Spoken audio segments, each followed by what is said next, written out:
Madam President, Excellencies, ladies and gentlemen, dear friends of the World Economic Forum, it's really my honor to welcome you to the World Economic Forum's 54th annual meeting.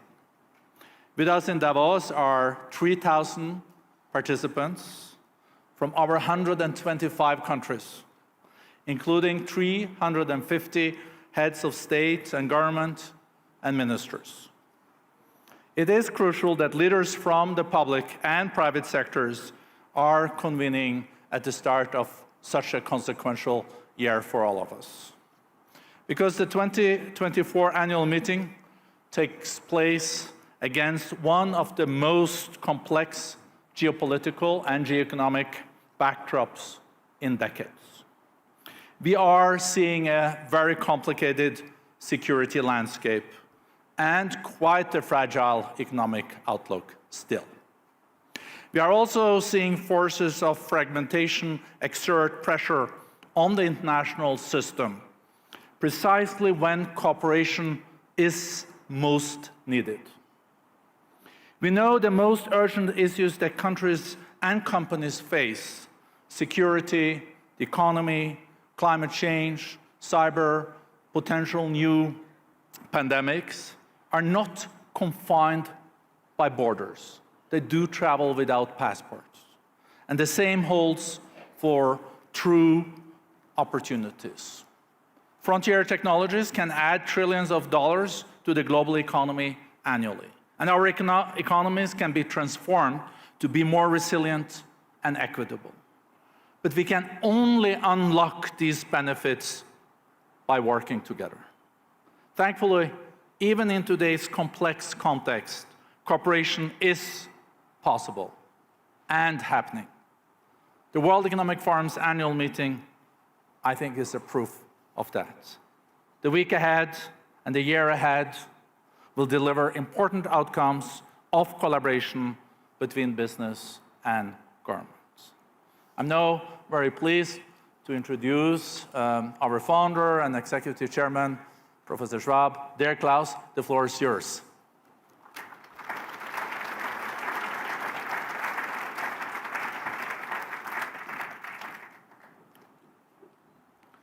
Madam President, dear constituents of the World Economic Forum, dear friends. Today we stand really at a unique juncture in human history, facing challenges that are as diverse as they are profound.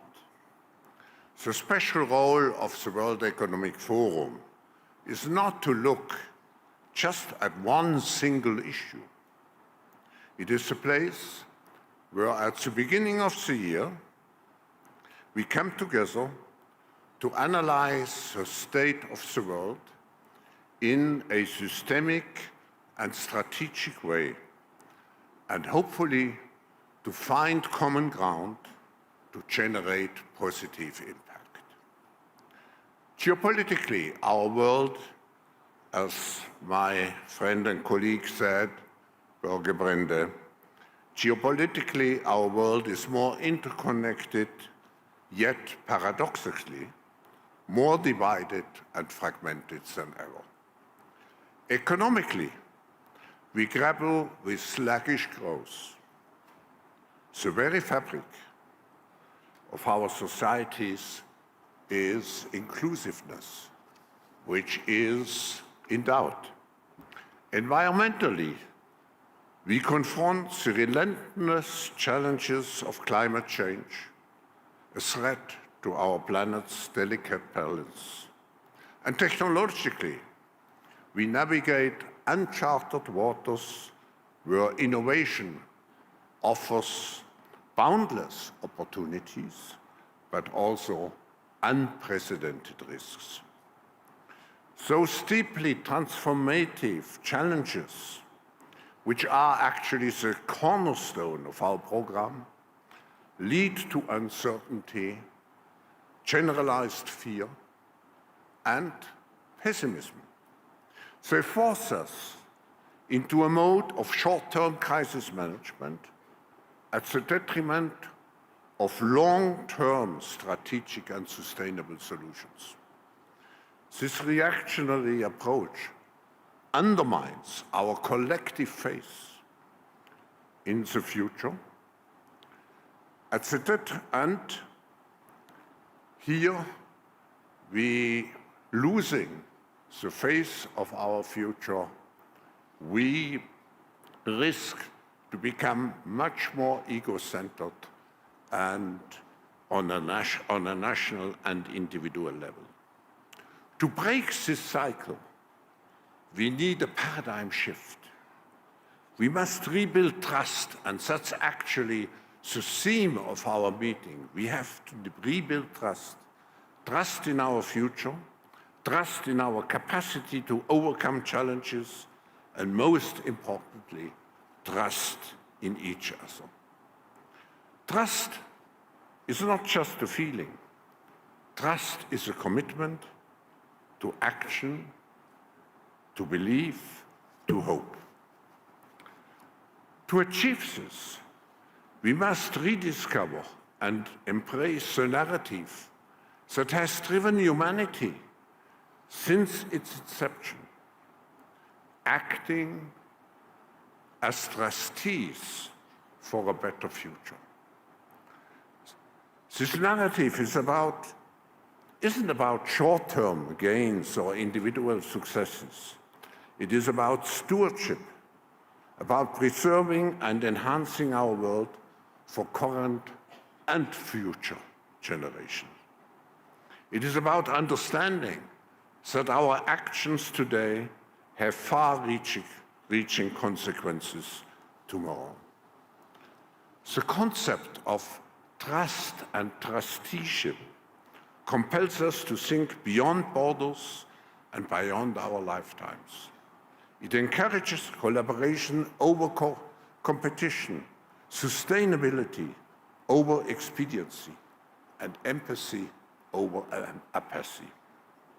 As trustees of the future, we are responsible for advancing a world which is richer in possibilities, more equitable in opportunities, and more secure in its foundations. Moreover, as leaders in government, business, and society, we bear a particular responsibility to rebuild trust in how we assume our own role as trustees. The annual meeting of the World Economic Forum is not a collective decision-making body, but its impact stems from the new insights gained through dialogue and interaction, and more importantly, from the commitments made by each participant to contribute more significantly in their respective areas of responsibility to solving our most pressing issues. The cornerstone of our program are actually our more than 100 initiatives. Those initiatives are embedded into work programs, bringing together governments, business, and civil society and the best experts throughout the year. For this annual meeting, while the vibrant atmosphere surrounding our gathering is a testament to its global significance, it is essential that we focus on our mission, committed to improving the state of the world, by engaging into those action-oriented initiatives. The World Economic Forum is not just Davos. It's an engagement throughout the year.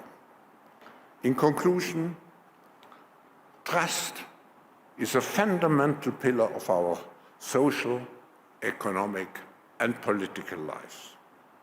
It is vital for cooperation, social cohesion, and effectively functioning institutions.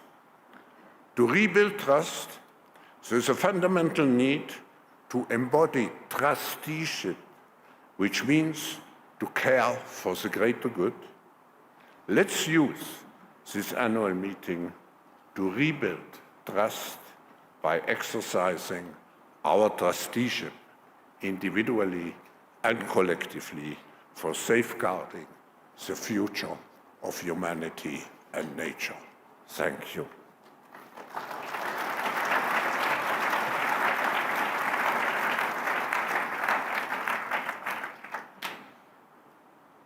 Wir freuen uns sehr, Frau We are pleased to now welcome the President of the Swiss Confederation, Viola Amherd, here in Davos. It's not the first time, but it is the first time that we can welcome her in this role as the President.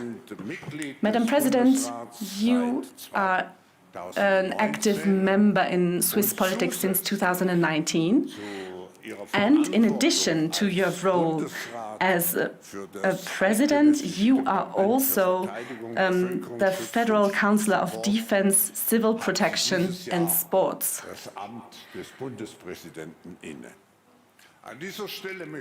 I would now like to thank you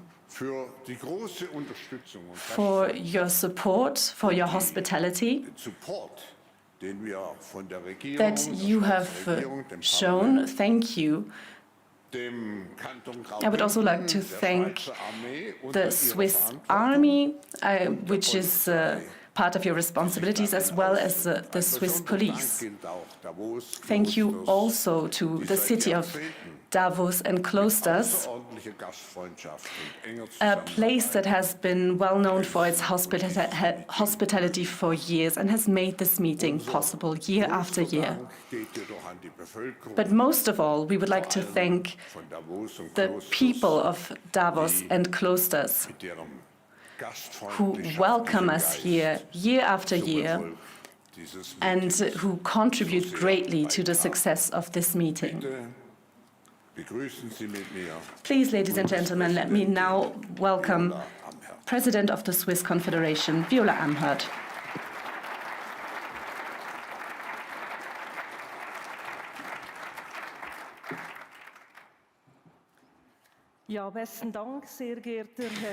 Thank you, dear Professor Schwab, Excellencies, ladies and gentlemen.